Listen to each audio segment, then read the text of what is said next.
Bonjour, bonjour et bienvenue. Voilà le thème qu'on va aborder aujourd'hui. Je pense que c'est un thème qui pourrait être important pour vous si vous êtes dans cette situation-là. C'est de comment garder une bonne relation en cas de séparation. Alors, c'est vraiment je veux dire, un gros morceau, on va dire comme ça, mais grâce aux petites clés que je vais vous proposer, peut-être que ça vous permettra d'avancer par rapport à ça. Alors pour ceux qui ne me connaissent pas, je m'appelle Marjorie Peyfer, je suis coach en harmonie familiale et fondatrice des Gardiennes de l'Harmonie.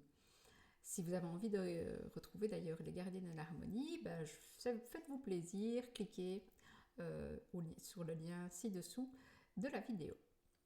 Alors, comment maintenir de bonnes relations? Il arrive qu'en tant que parent, on se sépare. Ah ben non, en fait, on se sépare jamais. Comment ça, on ne se sépare jamais? Ben non. On a évidemment la séparation du couple, mais en tant que parent, une fois qu'on est parent, on est à vie en relation de parents. Et donc, on aura toujours une relation avec le papa ou la maman de nos enfants. Et donc, je pense qu'il est intéressant de savoir comment on pourrait faire, en tout cas, pour maintenir de bonnes relations. Alors, la première clé, comme vous l'avez compris, c'est finalement faire une distinction. Parce que dans nos relations aux autres, on a différents types de relations. Et donc, dans une relation, je vais dire, homme-femme, on a une relation de couple. Puis une fois qu'on a des enfants, on a une relation parentale. Et les choses ne sont pas du tout les mêmes. Et donc, c'est important de pouvoir faire cette distinction entre la relation de couple et la relation parentale. C'est ça qui va nous permettre vraiment de ne pas tout mélanger et de pouvoir scinder les discussions qui sont de finalement régler nos problèmes de couple et d'avancer et tout ce qui est sujet au bien-être de l'enfant, de ce qui est bon pour lui, de son développement et de pouvoir l'accompagner au mieux dans cette séparation. Donc ça, c'est la première clé. Et donc si vous êtes dans cette phase-là, eh bien, c'est important de savoir finalement comment on va scinder les discussions qui sont liées, je vais dire, au règlement de compte ou aux difficultés de relations de couple et celles qui sont vraiment liées aux enfants. C'est peut-être une bonne idée de scinder les moments, en tout cas, pour justement éviter que tout se mélange. Alors, la deuxième clé, c'est d'être plein de gratitude. Attends, je suis en train de me séparer, je ne vais pas être plein de gratitude. Sûrement que non, effectivement. Mais c'est plutôt la gratitude que vous pouvez avoir du fait d'avoir des enfants. Parce que si vous avez la chance d'avoir des enfants aujourd'hui, c'est grâce au fait que vous les avez faits avec le papa ou la maman. Et donc, gardez en tête le fait que finalement, on a cette chance-là et que c'est grâce à l'autre qu'on a pu avoir des enfants, ça permet finalement de rester dans un certain état d'esprit positif. Donc je vous amène en tout cas de pouvoir vous le rappeler de temps en temps quand vous voyez que c'est compliqué de négocier ou compliqué de s'arranger avec le papa ou la maman en cas de séparation. Alors, la troisième clé, c'est évidemment de s'occuper de faire son deuil. Parce qu'il est clair que lorsqu'on se sépare, c'est difficile, il y a plein d'émotions, c'est compliqué de passer par là. Et c'est bien d'avoir conscience que finalement, quand on a un deuil à faire de séparation, eh bien on passe tous, il y a comme ça des phases universelles qui sont décrites notamment par Elisabeth Kubler-Ross, qui décrit les différentes phases par lesquelles tout le monde passe en cas de deuil. Et donc, il y a d'abord, elle décrit, mais voilà, si vous avez envie de plus d'informations, regardez sur Internet, je ne vais pas vous faire un cours sur les phases de deuil là aujourd'hui, mais elle décrit d'abord qu'il y a le fait d'avoir le choc, ou même le déni de ce qui se passe. Et puis, il y a une phase de colère qui est tout à fait normale.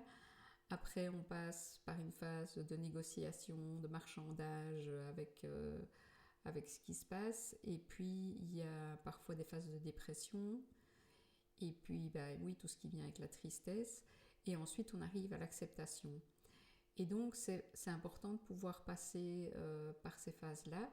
Et en tout cas, si vous êtes en séparation pour le moment, c'est bien de pouvoir savoir où vous en êtes, de savoir où vous en êtes. Donc vous posez la question de finalement, moi j'en suis où dans ces différentes phases, et où en est mon ex-compagnon ou mon ex-conjoint dans ces phases-là aussi, parce que ça vous permettra peut-être de mieux vous comprendre vous, mais aussi de mieux comprendre les réactions de l'autre, notamment quand on est en phase de colère, puisque c'est ça qui est, je vais dire, en général difficile aussi à gérer quand on a des interactions avec son ex-conjoint ou son ex-conjointe.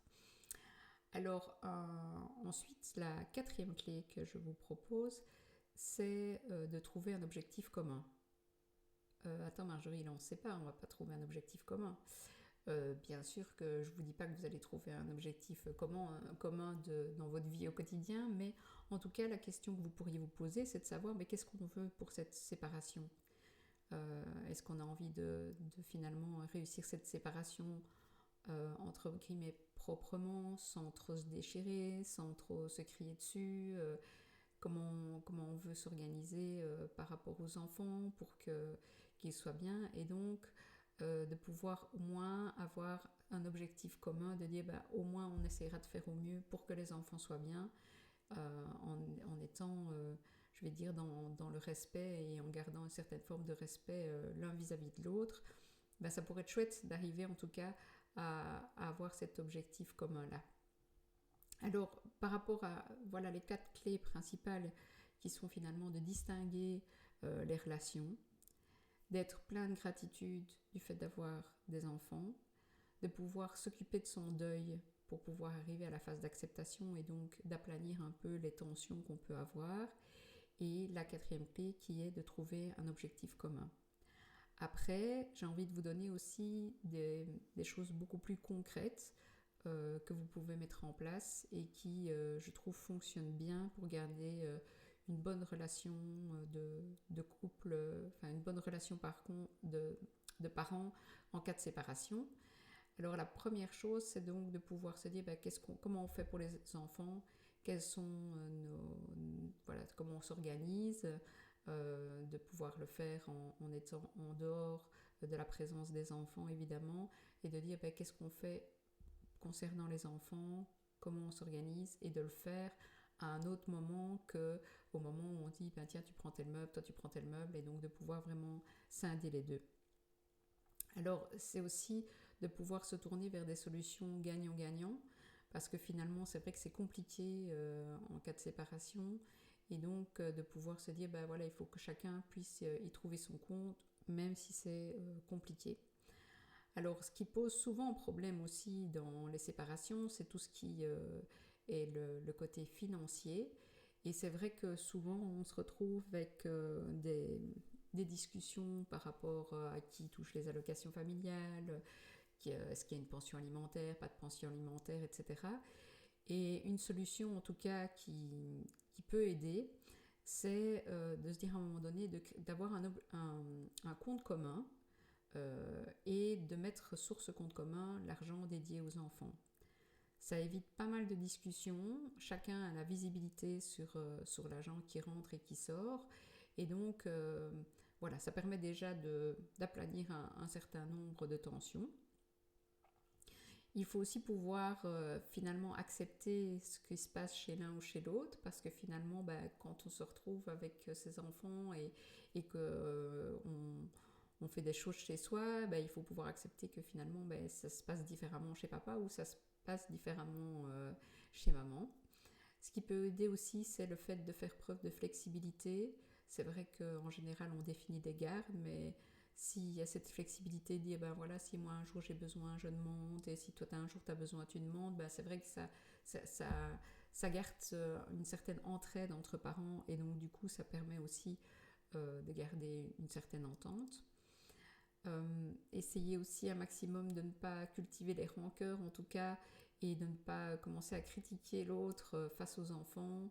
Je sais bien que quand on est en phase de séparation ou juste après la séparation, on a une copine qui vient et donc on dit ah oui mais c'est pas ça, oui mais c'est compliqué. En tout cas c'est bien de pouvoir avoir cette vigilance là, d'éviter ce genre de conversation devant devant les enfants pour qu'ils sentent que le respect est toujours là entre les deux parents et qu'ils sentent encore cette relation parentale qui soit solide et que donc ça peut vraiment le sécuriser. Évidemment aussi, c'est d'éviter toute dispute devant les enfants. Je sais que ça, c'est pas facile parce qu'en général, voilà, parfois quand on les conduit ou qu'on va les rechercher, ben, on se croise. Et donc, mais si voilà, vous fixez cette règle-là de dire bah, si jamais à un moment donné on a vraiment un truc qui ne va pas, ben, on se téléphone après ou on trouve un autre moment de pouvoir se donner peut-être un rendez-vous et de dire bah, voilà, on s'explique sur certaines choses en dehors de la présence des enfants. Ce qui peut aider aussi beaucoup, après ça dépend financièrement si c'est possible ou pas, mais de pouvoir avoir des vêtements chez chacun pour éviter de s'échanger des sacs. Parce que parfois aussi, ça c'est source de dispute, c'est dire oui, t'as pas remis ça, oui, mais j'avais pas ça, et voilà. Donc si c'est possible financièrement de le faire, bah, si les enfants ont des vêtements de chaque côté, bah, ça leur évite eux de trimballer leur sac, mais aussi de vous faire des reproches par rapport à ça. Alors voilà tout ce que j'avais envie de vous partager pour garder une bonne relation en tant que, je veux dire, ex-conjoint et garder une bonne relation parentale puisqu'on restera à vie en relation avec le papa ou la maman des enfants. J'espère que ça va vous aider. En tout cas, tout ce que je vous ai proposé aujourd'hui, c'est des choses pratiques, testées et approuvées. Donc, je pense que ça pourra vous aider de les mettre en application. Si vous connaissez quelqu'un qui est dans justement une relation parentale de séparation difficile, pensez peut-être à lui partager cette vidéo et je suis sûre que ça fera déjà du bien de pouvoir avoir ces pistes de solutions pour essayer de maintenir finalement une bonne relation. Eh bien, plaisir de vous retrouver. Je vous souhaite plein de bonnes choses et surtout, bonheur à vous.